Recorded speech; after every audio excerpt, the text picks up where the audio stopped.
నమస్తే, welcome to Hunter vision news. నేను మీ ఆదిత్య. ముందుగా బులెటిన్ హెడ్లైన్స్.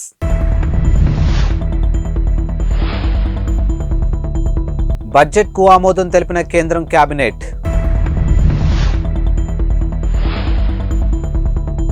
కేంద్ర బడ్జెట్కు ముందు పెరిగిన వాణిజ్య గ్యాస్ సిలిండర్ ధరలు. ఎమ్మెల్యేగా నేడు కేసీఆర్ ప్రమాణ స్వీకారం, ఆ వెంటనే ప్రతిపక్ష నేతగా బాధ్యతలు స్వీకరణ. ప్రధాని నరేంద్ర మోదీ ఆధ్వర్యంలో సమావేశమైనటువంటి కేంద్ర కేబినెట్ మధ్యంతర బడ్జెట్కు ఆమోదం తెలిపింది. కేంద్ర ఆర్థిక మంత్రి నిర్మలా సీతారామన్ మరి కాసేపట్లో లోక్సభలో బడ్జెట్ను ప్రవేశపెట్టి ప్రసంగించనున్నారు. సార్వత్రిక ఎన్నికల నేపథ్యంలో ప్రవేశపెట్టే ఈ బడ్జెట్లో వివిధ వర్గాలకు ఊరట కలిగించే నిర్ణయాలు ప్రకటించే అవకాశం ఉందని ఆర్థిక విశ్లేషకులు భావిస్తూ ఉన్నారు. అయితే తాత్కాలిక బడ్జెట్ కావడంతో పెద్ద అంచనాలు పెట్టుకోవద్దంటూ మంత్రి నిర్మలా సీతారామన్ ఇప్పటికే క్లారిటీ ఇచ్చారు. బడ్జెట్లో ఈసారి కూడా వేతన జీవులకు ఊరట కలిగించేలా ఆదాయ పన్నుకు సంబంధించి మినహాయింపులు ప్రకటించే అవకాశం ఉందని, ఉద్యోగ కల్పన, నిర్మాణ రంగాలకు ప్రత్యేక కేటాయింపులు చేస్తుందని ఆర్థికవేత్తలు అభిప్రాయపడుతూ ఉన్నారు. కాగా పెట్టుబడులు ఉపసంహరణ విషయంలో ప్రభుత్వం వరుసగా 5వ ఏడాది కూడా నిర్దేశించుకున్నటువంటి లక్ష్యాలను అందుకోలేకపోయిందని ఆర్థిక విశ్లేషకులు చెప్పారు. ఈ ఆర్థిక సంవత్సరంలో 51,000 కోట్ల పెట్టుబడులు ఉపసంహరణకు కేంద్రం టార్గెట్ గా పెట్టుకోగా, డిఏపిఏఎం వెబ్సైట్ ప్రకారం ఇప్పటి వరకు కేవలం 10,51,73 కోట్లు మాత్రమే సమీకరించగలిగింది. కాసేపట్లో కేంద్ర మధ్యంతర బడ్జెట్ సమావేశాలు ప్రారంభం కాబోతున్నాయి. లోక్సభ ఎన్నికల ముందు మోదీ ప్రభుత్వం చివరి బడ్జెట్ను ప్రవేశపెట్టబోతుంది. కేంద్ర ఆర్థిక మంత్రి నిర్మలా సీతారామన్ వరుసగా 6వసారి బడ్జెట్ను ప్రవేశపెట్టి చరిత్ర పుటల్లోకి ఎక్కబోతున్నారు. ఈ బడ్జెట్లో ఎన్నికల తాయిలాలు ఉండే అవకాశం ఉంది. మరోవైపు బడ్జెట్ సమావేశాలు ప్రారంభం కావడానికి ముందు ఎల్పీజీ వాణిజ్య సిలిండర్ ధరలు పెరిగాయి. ఒక్కో సిలిండర్ పై 14 పెంచారు. ఢిల్లీలో 19 కేజీల కమర్షియల్ ఎల్పీజీ సిలిండర్ 1,769.50కి చేరుకుంది. స్థానిక పన్నులను బట్టి ఈ ధర ఒక్కో రాష్ట్రంలో ఒక్కో విధంగా ఉంటుంది. ఇప్పటి నుంచి సిలిండర్ బుక్ చేసుకునేవారు పెరిగిన ధరను చెల్లించాల్సి ఉంటుందని, అయితే గృహ అవసరాల కోసం వినియోగించే డొమెస్టిక్ సిలిండర్ ధరలు మాత్రం పెంచలేదు. డొమెస్టిక్ గ్యాస్ సిలిండర్ ధరను చివరిసారిగా మార్చి 1వ తేదీన మార్చారు.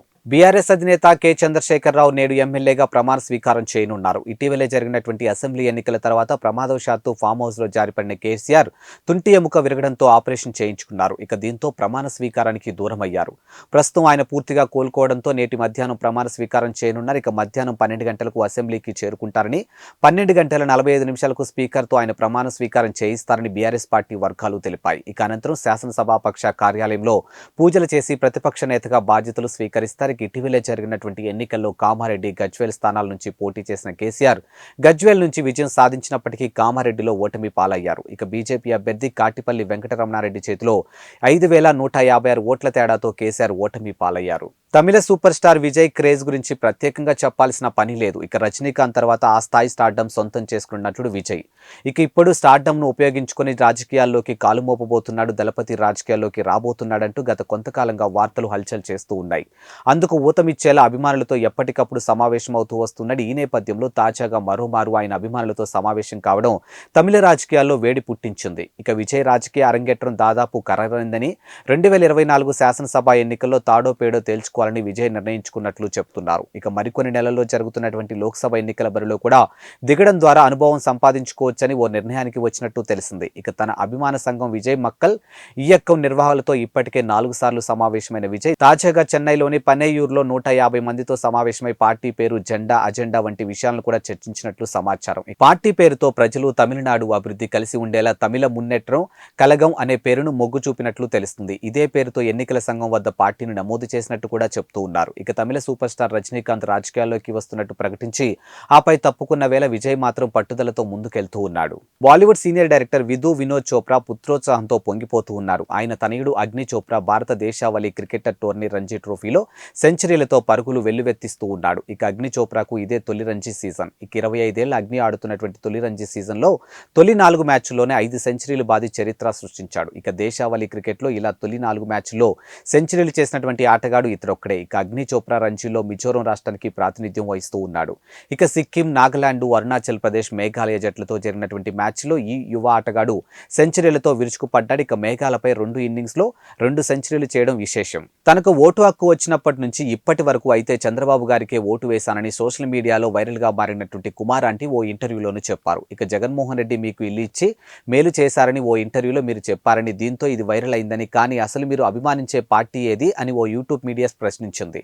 ఈ ప్రశ్నకు కుమార్ ఆంటీ స్పందిస్తూ తనకు ఓటు వచ్చినప్పటి నుంచి చంద్రబాబుకే వేశానని సమాధానం ఇచ్చారు. ఇప్పుడు ఇది ఎక్స్ సామాజిక వేదికపై ట్రెండింగ్ గాను మారింది. ఇక సోషల్ మీడియాలో వైరల్ గాను మారిన కుమార్ ఆంటీ ఇటీవల ఓ ఇంటర్వ్యూలో తన పేరు మీద ఎలాంటి ఆస్తులు లేవని, జగన్ వచ్చాక వచ్చినటువంటి ఇల్లు మాత్రమే ఊళ్ళో ఉందని చెప్పారు. ఇక తనకు ఆస్తులు ఉన్నాయని ప్రచారం జరగడంతో ఆమె ఈ వివరణ ఇచ్చారు. అయితే జగన్ తనకు ఇల్లు ఇచ్చిన అంశంపై నెట్టింట వైరల్ గాను మారింది. ఇదే సమయంలో మీరు అభిమానించే పార్టీ ఏది అని మరో యూట్యూబ్ ఛానల్ ప్రతినిధి అడిగితే తాను ఎప్పుడూ చంద్రబాబుకే ఓటు వేశానని చెప్పారు. ఆంధ్రప్రదేశ్ ముఖ్యమంత్రి వైఎస్ జగన్మోహన్ రెడ్డి ఈ నెల 10న విశాఖపట్నంలో పర్యటించున్నారు. ఇక 6 నుంచి నగరంలోని ఇందిరా ప్రియదర్శిని స్టేడియంలో ఆడుదాం ఆంధ్ర పోటీలు ప్రారంభం కానున్నాయి. ఇక 10న వైఎస్ఆర్ క్రికెట్ స్టేడియంలో నిర్వహిస్తున్నటువంటి ముగింపు కార్యక్రమానికి జగన్ హాజరవుతారు. ఆడుదాం ఆంధ్ర పోటీలో ఏపీలోనే ఒక్క జిల్లా నుంచి కనీసం 130 మంది చొప్పున రాష్ట్రంలో 26 జిల్లాల నుంచి క్రీడాకారులు పాల్గొంటారు. కాగా జీవీఎంసీ, వీఎంఆర్డీఏ సంయుక్త ఆధ్వర్యంలో త్వరలో 1500 కోట్లతో పలు అభివృద్ధి పనులకు ముఖ్యమంత్రి జగన్ ప్రారంభోత్సవాలు శంకుస్థాపనలు చేయనున్నట్టు కలెక్టర్ డాక్టర్ ఏ మల్లికార్జున తెలిపారు. ఇప్పటికే పలు పనులు పూర్తయినట్లు పేర్కొన్నారు. అలాగే సార్వత్రిక ఎన్నికల కోసం ఏర్పాట్లు చేస్తున్నామని, ఎన్నికల నిర్వహణ కోసం జిల్లాకి 14,000 మంది సిబ్బంది హాజరవుతారని కలెక్టర్ తెలిపారు. ఒంగోలు వైసీపీ ఎంపీ టికెట్ మాగుంట శ్రీనివాసులరెడ్డికే ఇవ్వాలని ఒంగోలు ఎమ్మెల్యే బాలినేని శ్రీనివాసరెడ్డి కొంతకాలంగా పట్టుబడుతున్న సంగతి తెలిసిందే. అయినప్పటికీ ఆయన మాటలు హైకమాండ్ ఇంతవరకు పట్టించుకోలేదు. ఈ నేపథ్యంలో ఒంగోలులోని తన నివాసంలో ఆయన మాట్లాడుతూ ఆసక్తికర వ్యాఖ్యలు చేశారు. మాగుంట విషయంలో జిల్లాలోని ఎమ్మెల్యేలు సమన్వయకర్తలు పట్టి పట్టినట్లుగా వ్యవహరిస్తున్నారని, తాను మాత్రమే హైకమాండ్తో ఎందుకు ఘర్షణ పడాలని ప్రశ్నించారు. ఎంపీగా ఒక స్థాయి ఉన్న వ్యక్తిని అయితేనే బాగుంటుందని తన భావన అని బాలినేని చెప్పారు. ఇక మాగుంట ఎంపీ అయితే జిల్లాలో అన్ని నియోజకవర్గాలకు లాభమేనని ఉద్దేశంతో తాను పట్టుబట్టానని తెలిపారు. ఇక ఎంపీ అభ్యర్థిగా ఎవరిని ప్రకటించినా తనకు అభ్యంతరం లేదని చెప్పారు. ఇక ఒంగోలులో 25,000 మంది ఇళ్ల పట్టాలు ఇస్తానని చెప్పిన హామీని నిలబెట్టుకోవడం పైన తాను దృష్టి పెట్టారని తెలిపారు.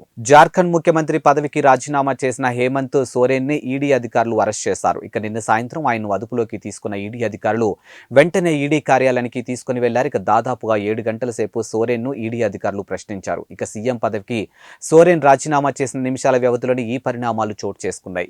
జేఎంఎం సీనియర్ నేత, రాష్ట్ర రవాణా శాఖ మంత్రి చంపై సోరెన్ సీఎం బాధ్యతలను స్వీకరించనున్నారు. ఇక హేమంత్ సోరెన్ స్థానంలో ఆయన భార్య సీఎం బాధ్యతలను స్వీకరిస్తారని పెద్ద ఎత్తున ప్రచారం జరిగినప్పటికీ చివరకు చంపై సోరెన్ ను ఎంపిక చేశారు. ఇక భూ కుంభకోణానికి పాల్పడినట్టు హేమంత్ పై ఈడీ అభియోగాలు మోపింది. మనీ లాండరింగ్ కేసులో ఆయనకు 3 సార్లు సమాన్లు జారీ చేసింది. ఇక 3 సార్లు కూడా సమాన్లకు సోరెన్ స్పందించలేదు. ఈ క్రమంలో ఆయన అరెస్ట్ జరిగింది. మరోవైపు తనకు ఈడీ సమాన్లు జారీ చేయడంపై హైకోర్టులో సోరెన్ పిటిషన్లు దాఖలు చేశారు. ఉదయం 10:30 సోరెన్ పిటిషన్పై హైకోర్టు విచారణ జరపనుంది. బీఆర్ఎస్ అధినేత కేసీఆర్ తన అల్లుడు హరీష్ రావుకి గడ్డి పెట్టాలని సీఎం రేవంత్ రెడ్డి వ్యాఖ్యలకు బీఆర్ఎస్ నేత సిద్దిపేట ఎమ్మెల్యే హరీష్ రావు కౌంటర్ ఇచ్చారు.